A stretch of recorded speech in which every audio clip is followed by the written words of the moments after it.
राजस्थान के एक छोटे से गांव में माधव अपनी पत्नी सुलेखा और बेटी पिंकी के साथ रहता था।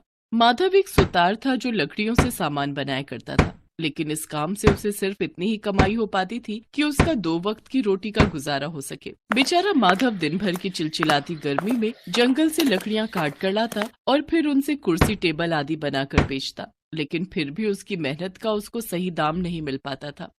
इस कुर्सी के मैं 50 रुपए दूंगा, देनी है तो बोलो। लेकिन साहब ये बहुत कम है।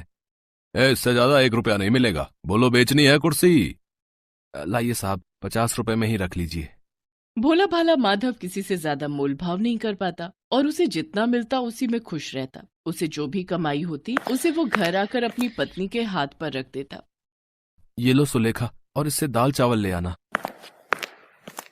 बाबा ये लो पानी पियो, मटके का ठंडा ठंडा पानी। मेरी बिटिया हमेशा खुश रहे और खूब मन लगाकर पढ़ाई कर। बाबा मन लगाकर पढ़ाई तो तब करूंगी ना जब ठीक से सो पाऊंगी। रात भर गर्मी के कारण मुझे नींद नहीं आती, जिस वजह से मैं स्कूल में भी ठीक से अपनी पढ़ाई पर ध्यान नहीं दे पाती। सुनिए ना, बिटिया इतना कह रही है तो एक पंखा ला दीजिए ना इसके लिए। कहाँ से ला दूं सुलेखा, तुम तो जानती ही हो अपनी हालत। हमारे पास इतने पैसे नहीं है कि पंखा लगा सके और बिजली का बिल भर सके। पिंकी बिटिया, तू ना सोने से पहले अपने पैरों पे गीला कपड़ा बांध लिया कर, इससे तुझे गर्मी कम लगेगी।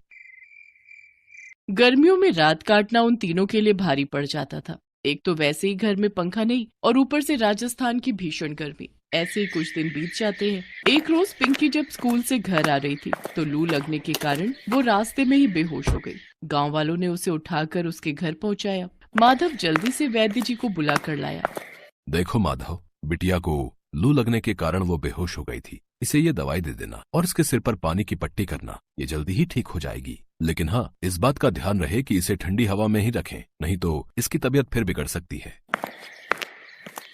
सुनिए जी, कुछ भी करिए लेकिन अपनी पिंकी के लिए एक पंखा ले आइए। मैं इसे गर्मी में ऐसा तड़पता नहीं देख सकती। अरे एक ही तो बेटी है हमारी जो इतनी मिन्नतों के बाद हुई है, उसके लिए हम इतना भी नहीं कर सकते क्या? ठीक है, मैं कल ही सेठ धनपत की दुकान पे जाके पंखे का रेट पता करके आता हूँ। अगले दिन माधव सेठ धनपत के इलेक्ट्रॉनिक्स की दुकान पर जाता है। सेठ जी, मुझे एक पंखा खरीदना है अपनी पिंकी बिटिया के लिए। ठीक है, तो निकालो 1000 रुपया और ले जाओ पंखा।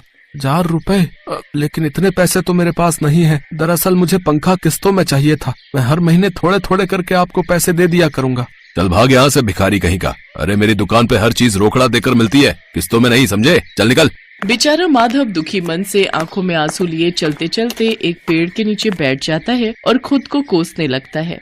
न जाने कैसा अभागा बाप हूँ मैं, जो अपनी बिटिया की इतनी सी ख्वाहिश भी पूरी नहीं कर सकता। तू उदास मत हो माधव, तुम्हारे दिन बदल जाएंगे। कौन हो तुम और तुम बोल कैसे सकते हो? मैं एक जादुई पेड़ हूँ और मैं हर उस पाक नेक दिल इंसान की मदद करता हूँ जो दुखी होता है।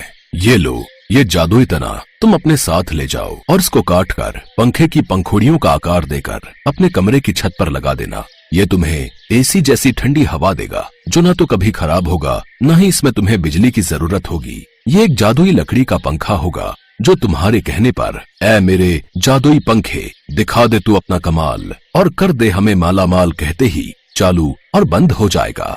आपका बहुत बहुत शुक्रिया जादुई पेड़। माधव खुशी खुशी वो बड़ा सा तना लेकर घर आया। ए जी, ये क्या, फिर से लकड़ी उठा लाए? पंखा कहाँ है? पिंकी सुबह से कितनी आस लगाए बैठी है। माधव सुलेखा को सारी बात बताता है। सच में जी, ये कोनो जादुई पेड़ की तना है? फिर तो जल्दी से तुम ये पंखा बनाओ। हमारी दादी ने बचपन में हमको जादुई की ऐसी बहुत सी कहानी सुनाई है जो सच हुई है। हाँ, मैं अभी बनाता हूँ।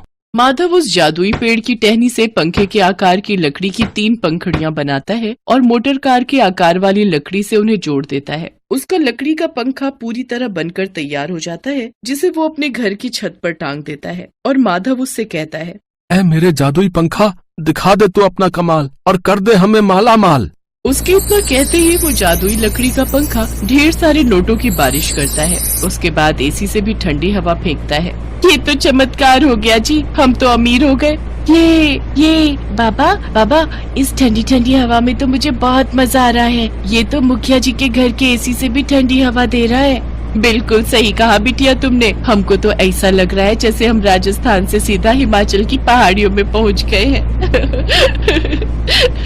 सच में बहुत ही मजा आ रहा है कसम से। और सबसे अच्छी बात तो यह है कि इसे जितना मर्जी चलाओ, ना ही इसका बिल आएगा और ना ही ये कभी खराब होगा।